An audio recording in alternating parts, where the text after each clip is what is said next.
ASM info viewers அனைவருக்கும் வணக்கம். நான் doctor Nithya, Siddha physician.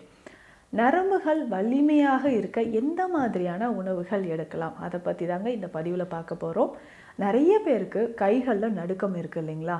Doctor, எனக்கு பென் வச்சு கையில் எழுத முடியல, உணவு எடுத்து சாப்பிட முடியல, கையில் ஒரு நடுக்கம் இருக்குது. கைகளில் நடுக்கம் வருவதற்கு நிறைய காரணங்கள் இருக்குது. இதில் மெயினாக பார்த்தோம்னா, நமக்கு நரம்புகள் பாதிப்பு இருக்கும்பொழுது தான் கைகளில் அதிகமான நடுக்கம் ஏற்படுதுன்னு சொல்லலாம். இதை தாண்டி நமக்கு நியூராலஜிக்கல் இஷ்யூஸ் ஏதாவது இருந்தாலோ, நரம்புகளில் பாதிப்பு இருக்குது அப்படின்னு சொன்னால் விட்டமின் B12 குறைபாடாக இருக்கலாம், இல்லை ஜென்ரலாகவே நம்ம உடலில் நியூட்ரிஷன் டிஃபிஷியன்சி இருந்தால் ஏற்படலாம்.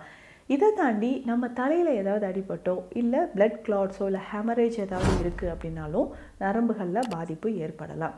நம்ம மூளையில் செக்ரீட் ஆகக்கூடிய முக்கியமான டோபமைன் என்சைம் குறைபாடு இருக்கும்போது கைகளில் நடுக்கம் ஏற்படுது. இது முக்கியமாக கைகளில் நடுக்கம் அப்படின்னு சொல்கிறது நம்ம நியூரலஜிக்கல் இஷ்யூஸ் அப்படின்னு சொல்கிறோம். பொதுவாக இதை வலிமைப்படுத்துறதுக்கு எந்த மாதிரியான உணவுகள் எடுக்கலாம், இதை தெரிஞ்சுக்கலாம். ஏன்னா இந்த பார்க்கின்சன் டிசீஸ் அப்படின்னு சொல்கிறது டோபமைன் குறைபாடு இருக்கிறவங்களுக்கு தான் அதிகமாகவே ஏற்படுதுங்க. அப்போது கைகளில் நடுக்கம் இருக்குன்னா இதை சரி செய்கிறதுக்கு எந்த மாதிரியான உணவுகள் எடுக்கலாம்? உணவு ரொம்ப ரொம்ப முக்கியம் இல்லைங்களா? ஸோ இதெல்லாம் நல்லது.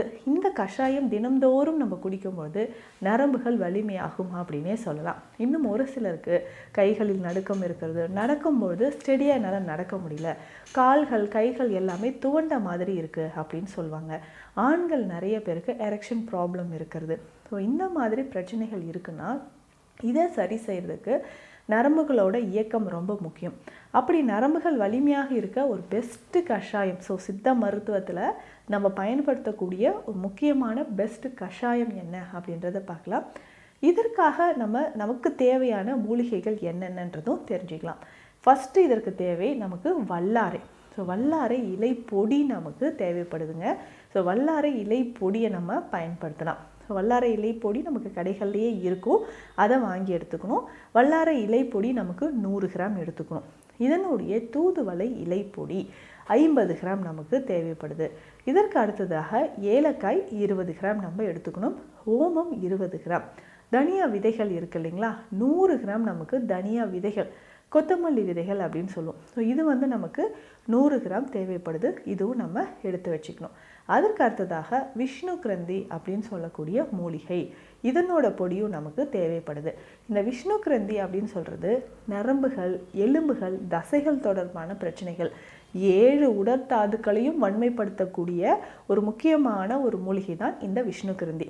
உங்களுக்கு நீண்ட நாட்களாக ஒரு மாதிரி ஆன்சைட்டி ஃபியர் இருக்கும், ஸோ பயம், பதட்டம், கை கால்களில் நடுக்கம், இந்த மாதிரி பிரச்சனைகளை நீங்கள் ரொம்ப நாளாக அவதிப்பட்டீங்கன்னா கட்டாயமாக இந்த கஷாயம் உங்களுக்கு நல்ல ரிசல்ட் கொடுக்கும்னு சொல்லலாங்க.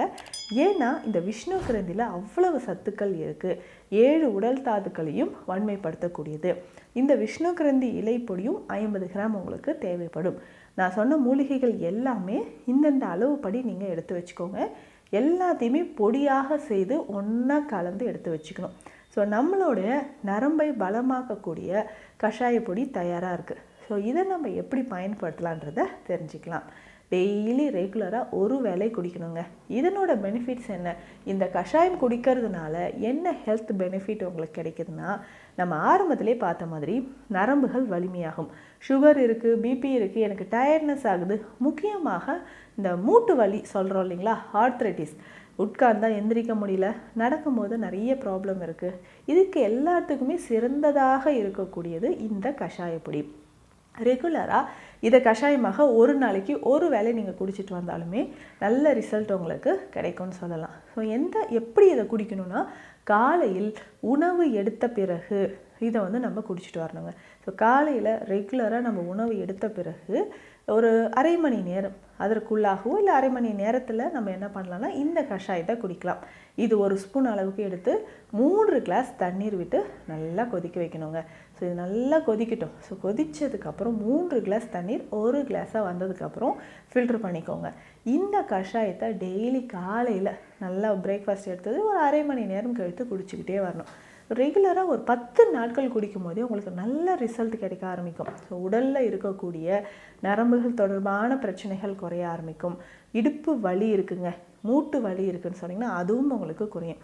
முக்கியமாக கை கால்களில் ஏற்படக்கூடிய நடுக்கம், ஒரு சிலருக்கு நடுக்கம் அதிகமாக இருந்ததுன்னா நார்மலாக உட்கார்ந்துட்டு இருக்கும்போதே நம்மளுடைய கை தானாக அப்படியே ஷேக் ஆகிட்டே இருக்குங்க அப்படின்னு சொல்லுவாங்க. ஒரு ட்ரெமர் இருந்துக்கிட்டே இருக்குது.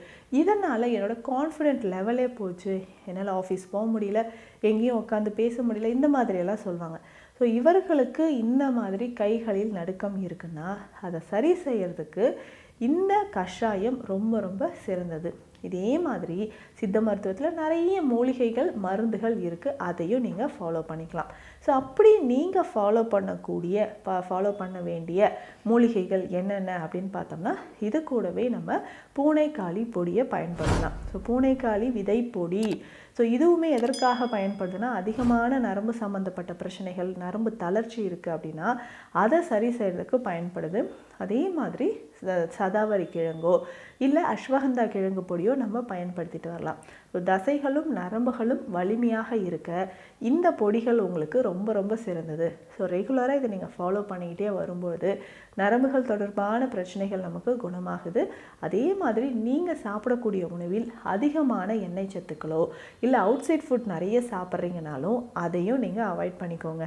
அந்த மாதிரி இருக்கும்போது மட்டும்தான் உடலில் அதிகமான பேட் கொலஸ்ட்ரால் சேராமல் இருக்கும், நரம்புகளும் வலிமையாக இருக்கும். ஸோ இந்த பதிவில் நான் உங்களுக்கு சொல்லியிருக்கக்கூடிய தகவல்கள் பயனுள்ளதாக இருக்கும்னு நினைக்கிறேன்.